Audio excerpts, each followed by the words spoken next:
Do you think this is your time?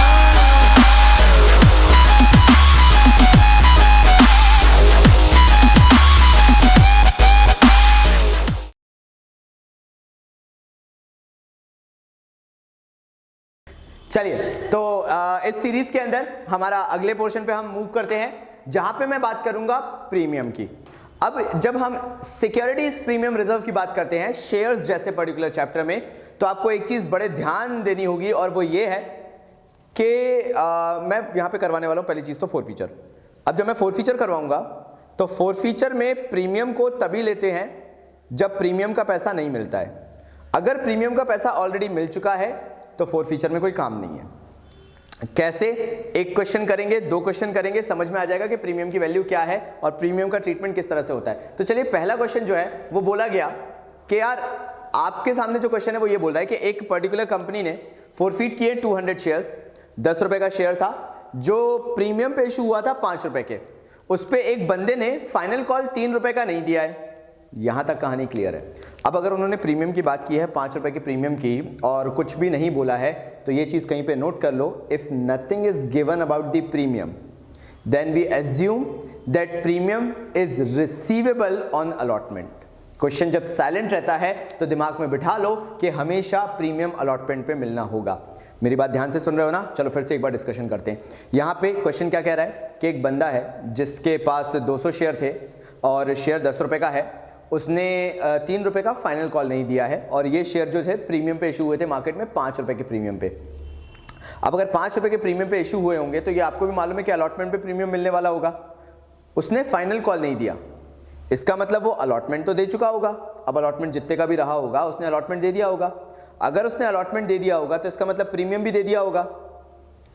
Sir आप इसको premium को अलॉटमेंट पे क्यों ले रहे हैं? क्योंकि क्वेश्चन में कहीं भी प्रीमियम के बारे में नहीं दिया कि प्रीमियम पेबल किसके साथ था, एप्लीकेशन के साथ था, फर्स्ट कॉल के साथ था, सेकंड कॉल के साथ था या अलॉटमेंट के साथ था। तो मैंने आपको बोला कहीं लिखने को कि एडजस्टमेंट लिख लो कहीं पे कि अगर प्रीमियम के बारे में कोई भी डिस्क्लोजर नहीं है तो हम मान के चलेंगे अलॉटमेंट पे। अब क्योंकि इस बंदे ने हमें फाइनल कॉल नहीं दिया है तो हम मान के चलेंगे कि ये बंदा अलॉटमेंट दे चुका होगा। अब अगर अलॉटमेंट दे चुका होगा तो अलॉटमेंट के साथ प्रीमियम भी दे चुका होगा। ठीक है, इतना दिमाग में बैठ गया? चलो क्वेश्चन करना चालू करते हैं। 200 शेयर थे, 200 शेयर पे उसने फाइनल कॉल नहीं दिया। मतलब पहली चीज जो दिमाग में डालने लायक है वो ये है कि उस बंदे से फाइनल कॉल तक का पैसा मंगवाया गया है। यानी जो मैं ये एंट्री लिख रहा हूं इसमें आप उस बंदे के 200 शेयर तो लोगे लेकिन मल्टीप्लाइड बाय उस अमाउंट से करते हो जितने अमाउंट आपने उससे मंगवा लिए हैं। क्योंकि क्वेश्चन कह रहा है फाइनल कॉल 3 रुपए नहीं दिया है, मतलब आपने फाइनल कॉल तक उससे पैसा मंगवाया है, एप्लीकेशन भी मंगवाया है, अलॉटमेंट भी मंगवाया है, मे बी 2 कॉल होंगे तो फर्स्ट कॉल भी मंगवाया और फाइनल कॉल भी मंगवाया है सेकंड कॉल तक, यानी पूरा 10 रुपए आपने उससे मंगवाया था। तो छीनने का हक एज अ कंपनी हम लोग उतना ही रखते हैं जितना पैसा आपने सामने वाले से मंगवाया। अगर मैंने अलॉटमेंट तक मंगवाया होता तो मैं शायद कम पैसा लिखता यहाँ पे, लेकिन क्योंकि फाइनल कॉल तक मंगवाए मतलब पूरे 10 रुपए मंगवाए हैं, मैं पूरे 10 रुपए से एंट्री करूंगा। क्या बोल रहा हूँ, कौन सी भाषा में बोल रहा हूँ, आने वाले क्वेश्चन में क्लियर होते चले जाएगा। अभी इस पे ध्यान दो, मैंने उससे फाइनल कॉल तक का पैसा मंगवाया था। अगर फाइनल कॉल तक का पैसा देखे तो वो 10 रुपए होता है। 200 शेयर थे, 10 रुपए के हिसाब से शेयर कैपिटल में 2000 रुपए है।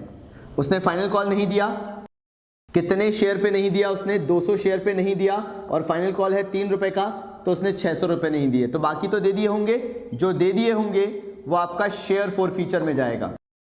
200 शेयर पे कितने बाकी दे दिए होंगे? 7 रुपए दे दिए होंगे क्योंकि टोटल शेयर है 10 रुपए का, 3 नहीं दिए तो बाकी 7 रुपए दे दिए, तो यहां पे कितना आ जाएगा? 1400 रुपीज। अब मेरी बात ध्यान से सुनना, मैंने कहीं पे भी प्रीमियम जो है उसको कहीं पे भी शो किया है? नहीं किया है। The only reason I am not showing premium over here into anything, उसका रीजन सिंपल है क्योंकि प्रीमियम को हम एज्यूम करते हैं कि अलॉटमेंट में मिलेगा और अगर अलॉटमेंट पे मिल रहा होगा तो हमें ऑलरेडी मिल चुका होगा क्योंकि सामने वाले बंदे ने तो हमें क्या नहीं दिया? फाइनल कॉल नहीं दिया। तो प्रीमियम मैं बार बार बोल रहा हूं कि प्रीमियम हम एज्यूम कर रहे हैं कि प्रीमियम ऑलरेडी मिल चुका होगा जो 5 रुपए का है, इसलिए मुझे यहाँ पे कहीं पे भी उसको दिखाने की जरूरत नहीं पड़ी। अब उन्होंने बोला कि हमने जो शेयर्स हैं उसमें से 100 शेयर्स को रीइशू किया है। ठीक है भाई, 100 शेयर को रीइशू किया है डिस्काउंट पे 4 रुपए के। 4 रुपए का डिस्काउंट मतलब 10 रुपए का शेयर है, 4 रुपए का डिस्काउंट माइनस करता हूं तो बचता है 6 रुपए। 6 रुपए पे रीइशू किया यानी 600 रुपए। फिर यहां पे मैं लिखूंगा जो नुकसान होता है बेटा, जो डिस्काउंट होता है रीइशू के टाइम पे उसे शेयर फोर फीचर नाम दिया जाता है। और डिस्काउंट क्वेश्चन में क्लियरली दिया हुआ है 4 रुपए का है रीइशू के टाइम पे। 100 शेयर रीइशू हो रहे हैं इनटू अगर 4 रुपए का डिस्काउंट में लेके चलता हूं तो कितने रुपए का डिस्काउंट हुआ? 400 रुपए का। ठीक है, और यहां पे आ जाएगा वो टू शेयर कैपिटल। ठीक है, क्योंकि 10 रुपए का शेयर है, मैं यहां पे क्या लिख दूंगा, 100 शेयर थे इंटू 10 रुपए के हिसाब से कितना बनता है, 1000 रुपए। ये क्लियर है, ये एंट्री उतार लो जल्दी से, क्योंकि मुझे स्पेस की रिक्वायरमेंट है। इधर तक आई होप सो आपको समझ में आ गया होगा, कोई बहुत बड़ी चीज नहीं थी।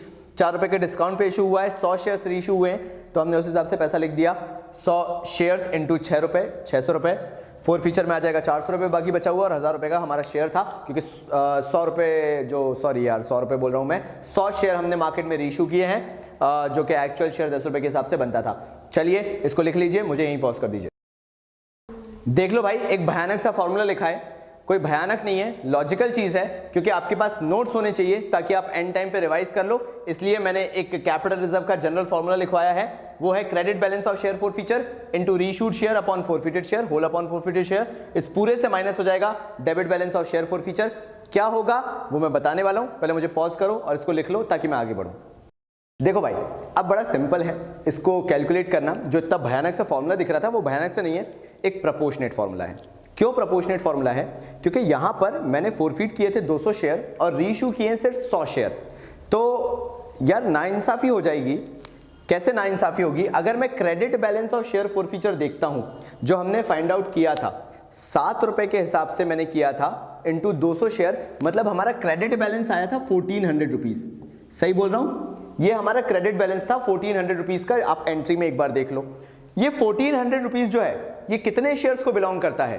200 शेयर्स, क्योंकि हमने फॉरफिट ही किए हैं यार 200 शेयर। सिंपल से फंडा है। लेकिन जो मेरा डेबिट बैलेंस है, जो मैं माइनस करूंगा, वो सिर्फ 100 शेयर का है, क्योंकि मार्केट में रीइशू कितने हो रहे हैं? सिर्फ 100 शेयर। मतलब ये जो डेबिट बैलेंस है 400 रुपीज का, ये 100 शेयर को बिलोंग करता है। तो मुझे क्या करना पड़ेगा? ये 1400 रुपीज जो मैंने 200 शेयर्स का लेके रखा है, मैं इसमें से सिर्फ 100 शेयर का बैलेंस देखूंगा कि 100 शेयर्स के हिसाब से एक्चुअल बैलेंस कितना होता है, जो भी मैंने शेयर फॉरफिट किए थे उसका, ताकि मैं 100 शेयर्स का ही अमाउंट में से 100 शेयर्स जो रीइशू किए हैं उसको माइनस करूं। जिनको ये साइंटिफिक भाषा समझ में नहीं आई, फिर से सुनो। Credit balance of share forfeiture 1400 है। ये जो 1400 का हमारा बैलेंस आया था, ये याद करो उस बंदे ने 200 शेयर का पैसा नहीं दिया था, तो 200 शेयर का credit balance of share forfeiture आया था। सही बोला? ठीक है। लेकिन जब मैंने रीइशू किए तो सिर्फ 100 शेयर रीइशू किए, और 100 शेयर जो रीइशू किए 4 रुपए के डिस्काउंट पे किए थे, तो 400 रुपए ये 100 शेयर को बिलोंग करता है। ये 200 शेयर्स का है, ये सिर्फ 100 शेयर्स का है। बहुत नाइंसाफी है। इसको भी क्या करना पड़ेगा? 100 शेयर्स के हिसाब से लेना पड़ेगा। तो मैंने क्या किया, अगर मुझे सिर्फ 100 का लेना है तो मैंने किया into 100 share. Out of total कितने शेयर्स में से? 200 शेयर्स। 100 शेयर्स ले रहा हूं, आउट ऑफ कितने शेयर फॉरफिटेड? 200 शेयर्स में से। आ जाएगा इसका आंसर, ये आएगा 700 माइनस रुपीज 400। हमारा कैपिटल रिजर्व जो आ जाएगा वो आ जाएगा हमारा 300 का। सिंपल है, कर लिया। ये प्रीमियम वाला क्वेश्चन था, जिसके अंदर हमने एसपीआर की पहली कंडीशन ली, जिसमें एसपीआर क्वेश्चन में दिया तो हुआ है, लेकिन उस वाला वो जो एसपीआर वाला मनी है वो ऑलरेडी रिसीव हो चुका है। फाइनल एंट्री पास कर देता हूं। कैपिटल रिजर्व की क्या एंट्री होगी? 300 रुपीज। ये हमने ट्रांसफर कर दिया, जो हमारा कैपिटल रिजर्व का बैलेंस आया। इसी तरीके से क्वेश्चन करना है। ये वाला फॉर्मूला याद हो जाना चाहिए, कोई बहुत बड़ी चीज नहीं है, प्रोपोर्शनेट फॉर्मूला है। अगर आप ऐसे भी चाहोगे तो याद हो जाएगा। चलो इसको उतार लो, नेक्स्ट क्वेश्चन पे बढ़ते हैं।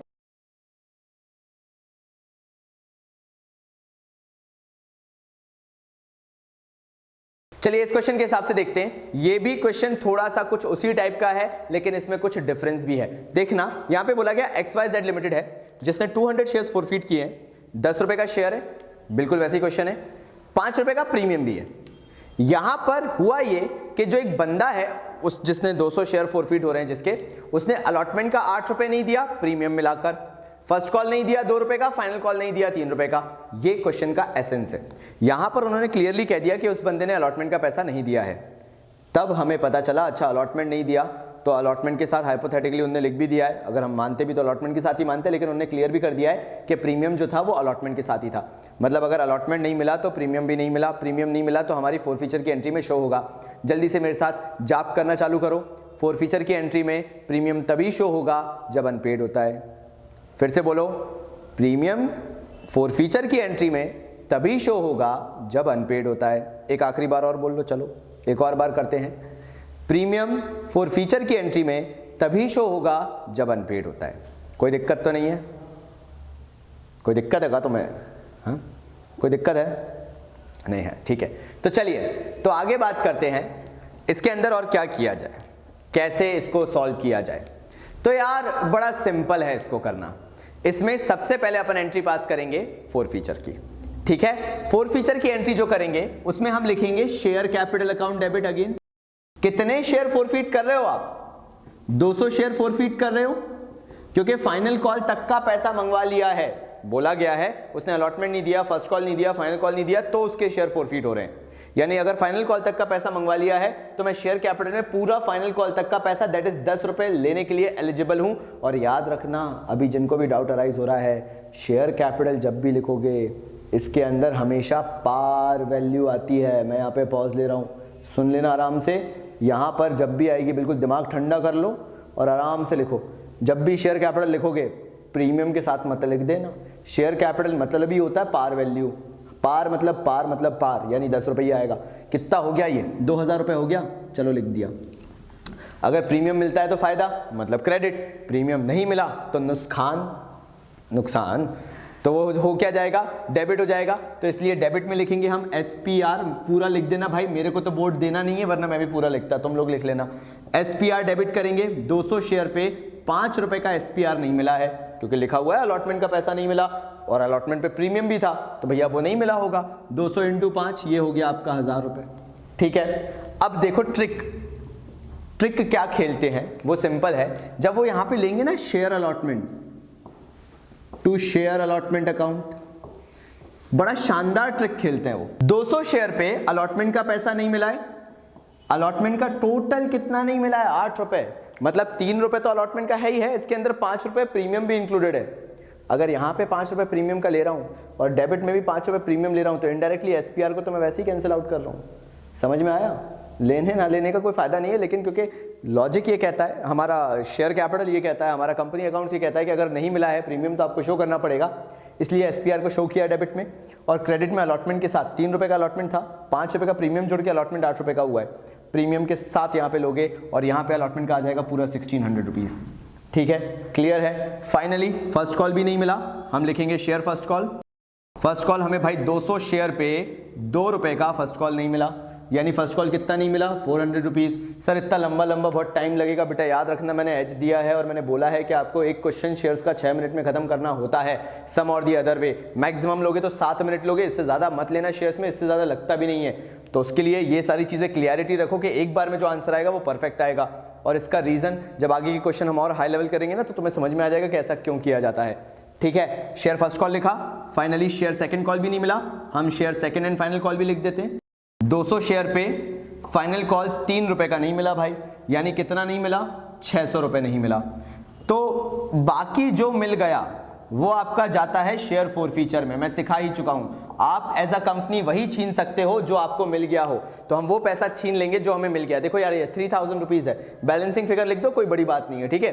3000 रुपीज है, यहां पे अगर मैं देखूं तो 2600 रुपीज हो रहा है ऑलरेडी, यानी शेयर फोर फीचर में सिर्फ कितना जाएगा? 400 रुपीज, यानी सिर्फ 400 रुपए उस बंदे ने एप्लीकेशन का दिया था, जो हमने लिख दिया, फोरफीट कर लिया उसका पैसा, और बाकी ये जो है ये हमने अरियर्स दिखा दिए। इकट्ठी एक कॉल्स इन अरियर्स करके भी एंट्री होती है, लेकिन वो नहीं करना है अगर #टीम कॉमर्स बाबा के स्टूडेंट हो, मेंबर हो।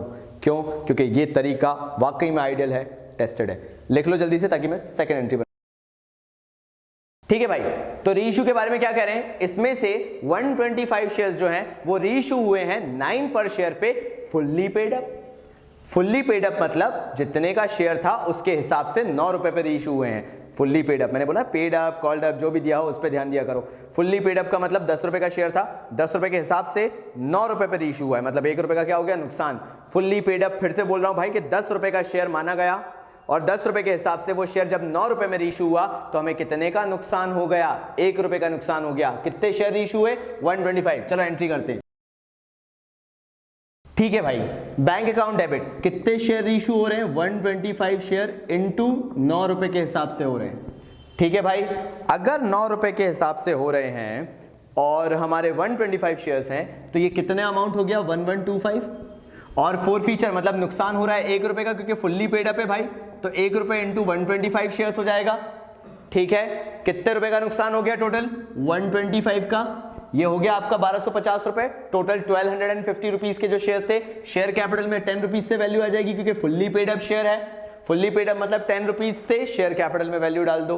अब फोरफीचर टू कैपिटल रिजर्व निकालना है भाई, ठीक है यार, इसको कैपिटल रिजर्व लिख देते हैं।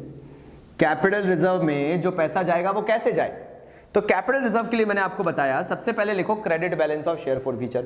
Credit balance of share forfeiture जब हमने लिखा 400, तो हमें पता चला कि भाई ये तो पूरा 200 शेयर के हिसाब से, और हमें जो शेयर्स रीइश्यू करते हुए दिख रहे हैं वो तो सिर्फ 125 शेयर्स हैं, है कि नहीं।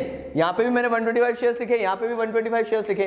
तो जो लॉस हुआ है एक्चुअल में ये 125 रुपए का, ये 125 शेयर्स के हिसाब से 1 रुपए का लॉस है। 125 शेयर्स के हिसाब से 1 रुपए का लॉस है, 125 रुपीस का in total.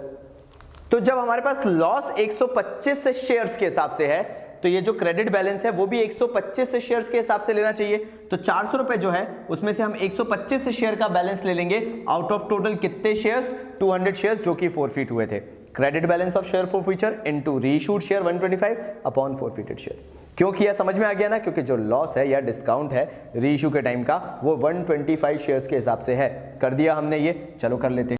250 minus 125, final answer will be 125। इसको यहां पे दिखा दो, हमारा आंसर आ गया। ठीक है भाई, क्लियर, चलो।